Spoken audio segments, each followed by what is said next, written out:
दोस्तों ये कहानी एक बूढ़े अंधे आदमी की है जिसके घर में कुछ चोर घुस जाते हैं और वो अंधा आदमी उनकी क्या हालत करता है ये देखकर आपके होश उड़ जाएंगे। जी हाँ दोस्तों। सो गाइस मूवी शुरू होती है और हम देखते हैं कि एक बूढ़ा आदमी किसी लड़की को घसीट कर ले जा रहा है। उसके बाद हम तीन दोस्तों को देखते हैं जिसमें लड़की का नाम रॉकी होता है और लड़के का नाम एलेक्स और मनी होता है। ये तीनों छोटे मोटे चोर होते हैं जो कि चोरी करके अपना गुजारा किया करते थे। तो यहाँ पर हमें पता चलता है कि ये लोग उसी घर में चोरी करते थे जिस घर में एलेक्स के डैड की कंपनी का सिक्योरिटी लगा होता था, क्योंकि एलेक्स के पास उस लॉक या फिर उस सिक्योरिटी की सारी जानकारी होती थी तो वो उसे आसानी से खोल लेते थे। और इस तरह से ये लोग एक घर में घुस जाते हैं, वहाँ पर ये बहुत ही सारे कीमती सामान चोरी कर लेते हैं और उसके बाद उसका कांच तोड़ देते हैं उस घर का, जिससे कि लगे कि ये एक चोरी है। और इसी तरह से ये लोग काफ़ी मज़े से अपनी लाइफ को एंजॉय कर रहे थे चोरी कर करके। उसके बाद दोस्तों हम मनी को देखते हैं जो कि चोरी किए वो सामान को बेचने जाता है, जहाँ पर उसे बहुत ही कम पैसे मिलते हैं उन सामानों के। लेकिन और इस बात से वो बहुत ही नाराज़ हो जाता है, लेकिन सामने वाला जो बंदा होता है वो उसे बहुत ही बड़ी टिप देता है। वो अपने दोस्तों के पास आता है और बताता है कि 1827 विस्टा स्ट्रीट पर एक घर है जिसकी सिक्योरिटी की जिम्मेदारी एलेक्स के फादर की कंपनी के पास है। और वो ये भी बताता है कि इस घर में एक रिटायर आर्मी मैन रहता है जिसकी फैमिली में कोई नहीं है, वो बिल्कुल अकेला है। यहाँ पर हमें पता चलता है कि उसकी बेटी को किसी ने कार से ठोक दिया था और जिसने उसको कार से ठोका था वो एक रिच फैमिली से था, इसलिए उसने सेटलमेंट के लिए उसे $3 लाख दिए थे और वो पैसे उस आदमी ने उसको कैश में दिए थे। ये लोग प्लान बनाते हैं उस पैसे को लूटने के लिए। रॉकी यहाँ पर बोलती है कि इसकी क्या गारंटी कि वो पैसे उसने अपने घर में रखे हों। इस पर मनी बोलता है कि चेक करने में क्या जाता है, अगर पैसे मिल गए तो हम अमीर बन जाएंगे। अब एलेक्स इनकी बात से एग्री नहीं करता पहले तो, वो बोलता है कि हम कैश नहीं चुराएंगे, हमने वादा किया था। लेकिन बाद में वो भी मान जाता है। पैसे किसको पसंद नहीं है दोस्तों। उसके बाद हम रॉकी के पेरेंट्स को देखते हैं जो कि हमेशा शराब पीते रहते हैं, इस वजह से वो काफ़ी परेशान होती है और वो अपनी छोटी बहन के साथ उनसे दूर कैलिफोर्निया में शिफ्ट होना चाहती थी। फाइनली ये लोग उस आदमी के घर पर नज़र रखना चालू कर देते हैं, लेकिन तभी उसका कुत्ता इन पर भौंकना चालू कर देता है। और यहाँ पर ये देखते हैं कि जिसके घर में ये चोरी करने वाले हैं वो आदमी अंधा है, वो देख नहीं सकता है। यहाँ पर मनी इन दोनों को बताता है कि इराक में जब ये पोस्टिंग पर था तो इसने अपनी आंखों की रोशनी खो दी थी और ये बात उनके लिए एक बोनस पॉइंट हो जाती है, क्योंकि एक अंधे आदमी के घर में चोरी करना काफ़ी आसान बात होती है। सो गाइस फाइनली ये लोग अब रात में उस घर में घुस जाते हैं और सबसे पहले उस कुत्ते को बेहोश करते हैं। अब यहाँ पर एक समस्या हो जाती है, एलेक्स इस घर का डोर खोल नहीं पाता है, तो ये लोग खिड़की तोड़कर अंदर घुसते हैं, जिससे कि 30 सेकंड का काउंटडाउन चालू हो जाता है। मतलब 30 सेकंड बाद अलार्म बजना चालू हो जाएगा, लेकिन सही टाइम पर रॉकी उस अलार्म को बंद कर देती है। और इसके बाद हम देखते हैं कि मनी सबसे पहले उस ब्लाइंड मैन के रूम में स्लीपिंग गैस छोड़ देता है, जिससे कि वो आदमी सोता रहे और ये अपना काम बड़े आराम से कर सके। तो इनको यहाँ पे फाइनली एक डोर भी मिल जाता है जिस पे भी बहुत ही बड़ा लॉक लगा होता है। तो ये सोचते हैं कि सारे पैसे इस डोर के पीछे हैं और ये लोग उस दरवाजे को खोलना चालू कर देते हैं। थोड़ी देर में ये लोग उसे खोल भी लेते हैं, लेकिन तभी इनसे हल्का सा शोर हो जाता है जिससे कि वो ब्लाइंड मैन उठ जाता है, जाग जाता है। और यहाँ पर आकर वो ब्लाइंड मैन पूछता है कि यहाँ पर कौन है, कौन घुसा है मेरे घर में। और यहाँ पर मनी उसे डराने लगता है, उसे धमकाने लगता है। वो बोलता है कि अगर तुम आगे बढ़े तो मैं तुम्हें मार दूंगा। ब्लाइंड मैन उसके पास बढ़ना चालू कर देता है और हाथ जोड़कर सॉरी बोलता है कि प्लीज़ मुझे जाने दो, मुझे प्लीज़ छोड़ दो।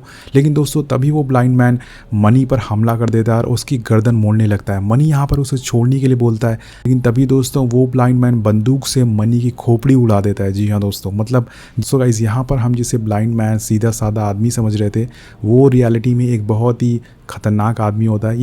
ये सब रॉकी वहीं खड़ी होकर देख रही होती है। वो पूरी तरह से डर जाती है और तभी भागकर एक क्लोजेट में छुप जाती है और रोने लगती है। ये लोग जिसे ब्लाइंड और शरीफ समझ रहे थे वो इनका भी बाप निकलता है। उसके बाद ब्लाइंड मैन घर की सारी खिड़कियां बंद कर देता है जिससे कि यहाँ से कोई बाहर ना भाग पाए। और उसके बाद रॉकी छुपकर उसे ब्लाइंड मैन को सेफ खोलते हुए देख लेती है, जो कि अपने पैसे चेक कर रहा था।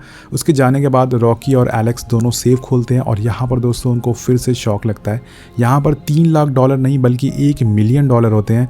तो ये लोग वो पैसे को अपने बैग में भरना चालू कर लेते हैं और वहाँ से भागने लगते हैं। लेकिन तभी इनके सामने ब्लाइंड मैन आ जाता है। वो मरे हुए मनी को उठाकर ले जाने लगता है, लेकिन तभी दोस्तों वो एलेक्स के कदमों की आवाज़ सुन लेता है, जिससे कि उसे पता चल जाता है कि इस घर में मनी के अलावा कोई और भी है। यहाँ पर ब्लाइंड मैन के हाथ में बंदूक होती है तो वो उन पे तान देता है, लेकिन तभी वहाँ पर रखा हुआ एक सेलफोन बजना चालू हो जाता है और वो उस पर गोली चला देता है। तो ये दोनों की जान बच जाती है यहाँ पर। अब एलेक्स और रॉकी भागकर बेसमेंट में जाते हैं। वो सोचते हैं कि वो यहाँ से निकल जाएंगे, लेकिन यहाँ पर दोस्तों उनको एक और शौक मिलता है। यहाँ उन्हें एक लड़की बंधी हुई मिलती है जिसको कोई रस्सी से ब्लाइंड मैन ने बांध रखा था। वो लड़की इनसे मदद मदद मांगती है और उसके बाद रॉकी को एक न्यूज़ आर्टिकल दिखाती है जिससे कि हमें पता चलता है कि इसका नाम सिंडी रॉबर्ट है। तो ये लड़की वही है जिसने ब्लाइंड मैन की बेटी को कार से ठोकर मारी थी जिससे कि उसकी जान गई थी। जिसके बाद ब्लाइंड मैन ने इसे यहाँ पर बंदी बना लिया। अब उसके बाद ये लोग सिंडी की रस्सियाँ खोल देते हैं और भागने लगते हैं, लेकिन जैसे ही ये लोग दरवाज़ा खोलते हैं सामने ब्लाइंड मैन होता है और वो अंधाधुंध गोलियाँ चलाना चालू कर देता है। इसमें एक गोली एलेक्स के कान को छूकर सिंडी को लग जाती है जिससे कि वो वहीं मर जाती है। अब ब्लाइंड मैन उसके पास आता है और देखता है कि उसने सिंडी को मार दिया। वो ज़ोर ज़ोर से चिल्लाता है और बोलता है नो माई बेबी। अब वो दोस्तों और ज़्यादा गुस्से में आ जाता है ब्लाइंड मैन और घर की सभी लाइटें बंद कर देता है। मतलब कि अब वो आराम से इन दोनों का शिकार करेगा। वो इन दोनों के पीछे पड़ जाता है और एलेक्स को पकड़ भी लेता है। वो उसे मारने वाला होता है, लेकिन यहाँ पर एलेक्स की किस्मत अच्छी होती है और जैसे ही वो उसे मारने वाला था उसे पता चलता है कि बंदूक की गोलियां ख़त्म हो गई है, जिसका फ़ायदा उठाकर एलेक्स उसे पीछे गिरा देता है और उसके बाद ये दोनों ऊपर वाले फ्लोर पर पहुंच जाते हैं। लेकिन यहाँ पर इनके सामने होता है वो खूंखार कुत्ता। इससे बचने के लिए ये दोनों एक रूम में भागते हैं, लेकिन तभी वो कुत्ता एलेक्स पर कूद पड़ता है और एलेक्स खिड़की से नीचे गिर जाता है। अब दोस्तों ब्लाइंड मैन भी एलेक्स के पास आ जाता है और पहले तो वो उसे बहुत मारता है और बाद में उसे कैंची से वहीं मार देता है। उसके बाद वो ब्लाइंड मैन अब रॉकी को भी पकड़ लेता है और उसको भी सिंडी की तरह बंदी बना लेता है। यहाँ पर वो रॉकी को बताता है कि सिंडी ने मुझसे मेरी बेटी को छीन लिया था और वो बताता है कि सिंडी को मैंने यहाँ पर इसलिए बांधा था ताकि मैं उससे एक और दूसरा बच्चा ले सकूँ। ब्लाइंड मैन बोलता है कि मैंने अपना सीमन उसके अंदर डाल दिया था, जिसके बाद सिंडी प्रेग्नेंट भी हो गई थी, लेकिन आज तुम लोगों ने सिंडी और मेरे बच्चे दोनों को मार दिया है। अब वो दोस्तों बहुत ज़्यादा गुस्से में होता है और वो रॉकी से बोलता है कि अब वो यही काम रॉकी के साथ करेगा। वो उसके अंदर अपना सीमन डालेगा और उसे प्रेग्नेंट करेगा, जिसके बाद वो रॉकी से एक और बच्चा लेगा। वो दोस्तों अपना सीमन रॉकी के अंदर डालने लगता है, लेकिन तभी पीछे से आकर एलेक्स उसे हथौड़े से मारता है जिससे कि वो वहीं गिर जाता है। यहाँ पर हम देखते हैं कि एलेक्स अभी भी जिंदा था, वो रॉकी की मार से बच चुका था। वो रॉकी को छुड़ाता है और यहाँ पर ब्लाइंड मैन को बांध देता है और जो बाहर वाला डोर होता है एलेक्स उसको चाबियों से खोलने लगता है, लेकिन जैसे ही वो डोर को खोलता है दोस्तों पीछे से एक गोली आकर उसको लगती है और वो वहीं मर जाता है। ये गोली चलाई थी ब्लाइंड मैन ने। अब ये तो बहुत ही ज़्यादा डर जाती है, वो इसका फ़ायदा उठाकर वहाँ से भाग जाती है, लेकिन अभी भी वो कुत्ता उसके पीछे पड़ जाता है।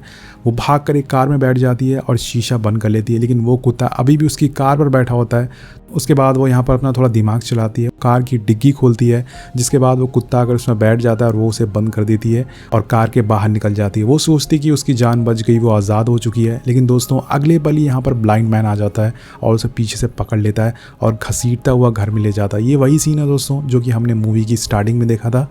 उसके बाद जब घर के अंदर रॉकी की आंख खुलती है तो वो यहाँ पर अपना थोड़ा दिमाग चलाती है। वो घर के सभी अलार्म को ऑन कर देती है, जिससे कि हर तरफ शोर हो जाता है, हर तरफ अलार्म बजना चालू हो जाता है और ब्लाइंड मैन कंफ्यूज हो जाता है।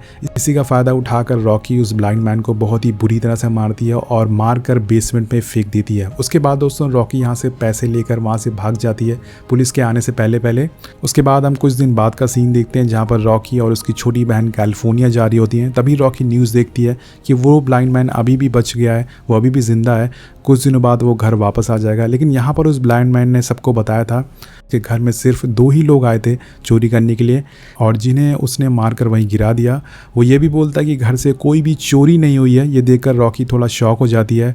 बाद वो यहाँ से निकल जाती है और मूवी यहीं पर ख़त्म हो जाती है। वेल दोस्तों फिल्म का नाम है डोंट ब्रीथ, इसलिए रखा गया है क्योंकि दोस्तों अगर वो चोर इनके घर में सांस लेते तो वो इन्हें ऊपर पहुंचा देता, जैसे कि हमने देखा है। वेल मूवी यहीं ख़त्म हो जाती है। आपको मूवी कैसी लगी ये नीचे कमेंट करके ज़रूर बताइएगा और चैनल को सब्सक्राइब करना मत भूलिएगा। मिलते हैं आपसे अगली वीडियो में। Thank you so much watching, peace out.